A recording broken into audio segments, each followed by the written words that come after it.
Good morning from Fast Company. Here's our daily look into what's driving today's creative business leaders. It's 7:45 a.m. in the office. Someone bounces in, already back from the gym, already through their emails. Cheerfully asks if everyone's okay because it's so quiet and people seem a bit tired. Around the office, people clutch coffee like a life raft, waiting for their brains to come online and curse the 8 a.m. meeting and the cheerful colleague. But at least they got in early enough to find parking and grab coffee before it ran out, this time. Now, which person are you? The early riser or the one watching them wondering why you can never feel that awake at this hour no matter how hard you try? Those clutching their strong brews are probably not just tired. They are socially jet-lagged. Up to 80% of the workforce uses alarm clocks to wake earlier than their body is primed to.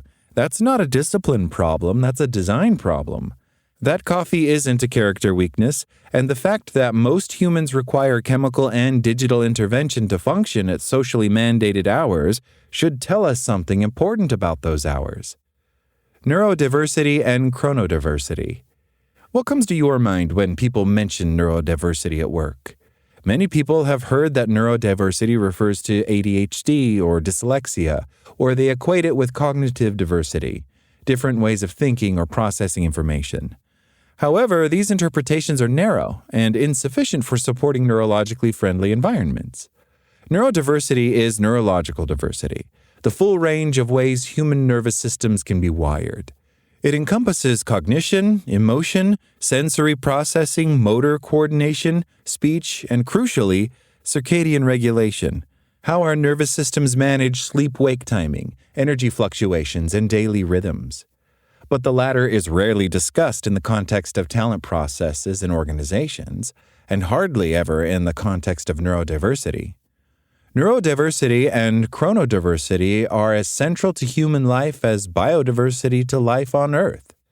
Maximizing the thriving of human talent at work requires understanding of many ways diversity manifests itself and impacts the way we work. Normativity and its enforcement. The parallel between neurodiversity and chronodiversity is that societies and cultures treat forms of neurological wiring and time orientation as normative, and others as aberrant. While neurodiversity and chronodiversity are biological facts, neuronormative and chrononormative are the social enforcement of what is deemed to be normal. Chrononormativity expresses itself in workplace assumptions and behaviors that are rarely questioned. Early arrival is equated with ambition and commitment. Morning responsiveness is read as professionalism. Meetings default to early hours those with most power prefer. Leadership visibility clusters in morning time. Performance reviews implicitly reward temporal conformity. Just as neurodivergent individuals often feel pressure to mask, performing neurotypicality to appear normal, chronodivergent individuals simulate morningness with sheer grit and coffee. This comes at a cost. The current reality, the difference tax. Most organizations are yet to achieve meaningful neurological inclusion. The few that have begun addressing neurodiversity typically focus narrowly on its cognitive aspects or communication styles. And most organizations continue to operate as if everyone's internal clock were identical. The timing structures of modern work, early meetings, fixed hours, morning-centric performance expectations, were inherited from agricultural and industrial time systems. But they were never designed for biological reality, and those whose bodies do not fit cultural models pay a significant price not only in fatigue, but in mental, e.g. depression, and physical health, cardiovascular risks, metabolic dysfunction. The healthcare cost of this preventable damage also adds up. Population-scale research reveals that chronotype follows a normal distribution, with approximately 30% early chronotypes, 30% intermediate types, and 40% late chronotypes.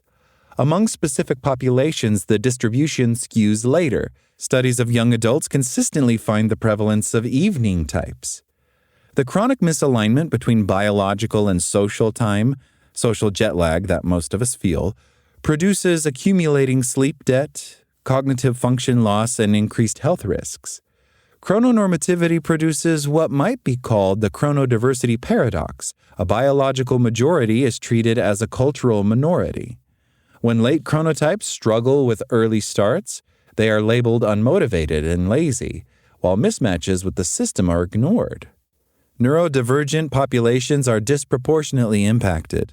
Research consistently demonstrates that adults with ADHD exhibit delayed circadian rhythm phase, with up to 75 to 78% showing significantly later timing of psychological sleep readiness and preferred sleep-wake schedules compared to neurotypical peers.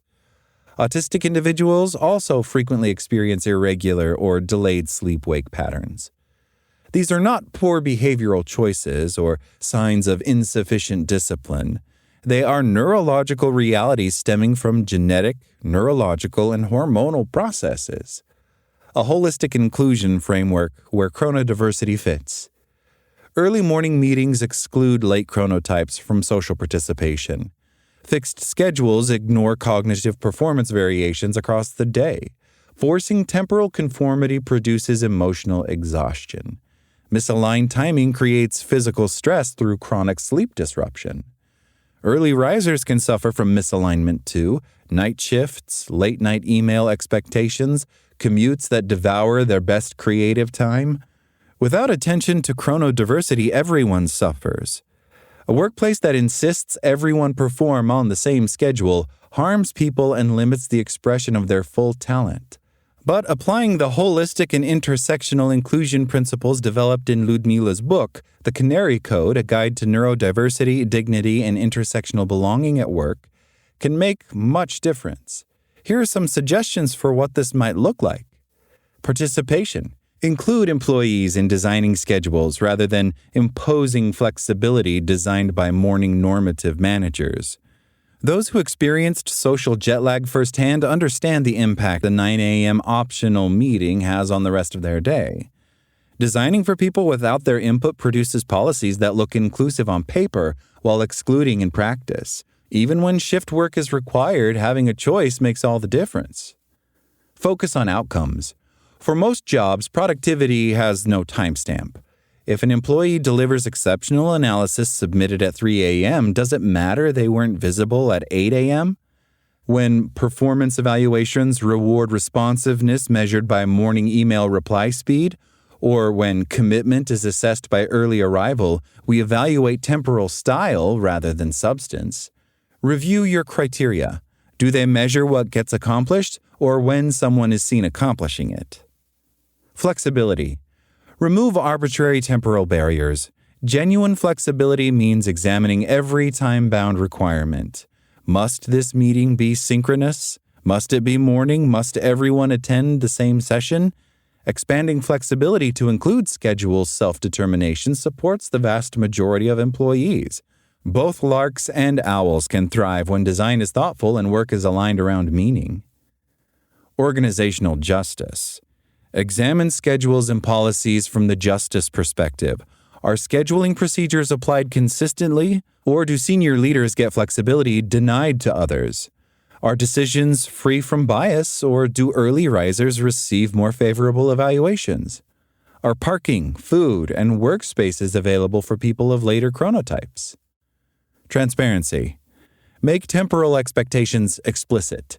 Many organizations claim flexibility while maintaining hidden norms, the unspoken understanding that real players attend the 8 a.m. leadership meeting, that promotion requires visibility during executive hours, that working remotely in the afternoon signals lower commitment. Make expectations explicit and make them job relevant. Valid tools. Stop using temporal proxies for personal qualities. Early arrival doesn't indicate dedication. Visible presence during specific hours doesn't measure performance. These shortcuts embed chronotype bias into talent decisions. Valid assessment requires what someone produces, not when they produce it. Moving toward chrono-inclusive practice requires organizations to recognize that morningness is cultural, not biological, and remove stigma around biological timing differences. Normalizing chronotype differences can help develop systems that offer meaningful flexibility and create infrastructure, parking, food access, workspace availability, and chrono leadership approaches developed by Camilla to address temporal bias. Talent thrives when organizations practice holistic inclusion, and holistic inclusion requires neurological and time rhythm inclusion. Neither is optional if relying on coffee, alarm clocks, and fumes to function is to stop being a default. That's all today from Fast Company. Talk to you tomorrow.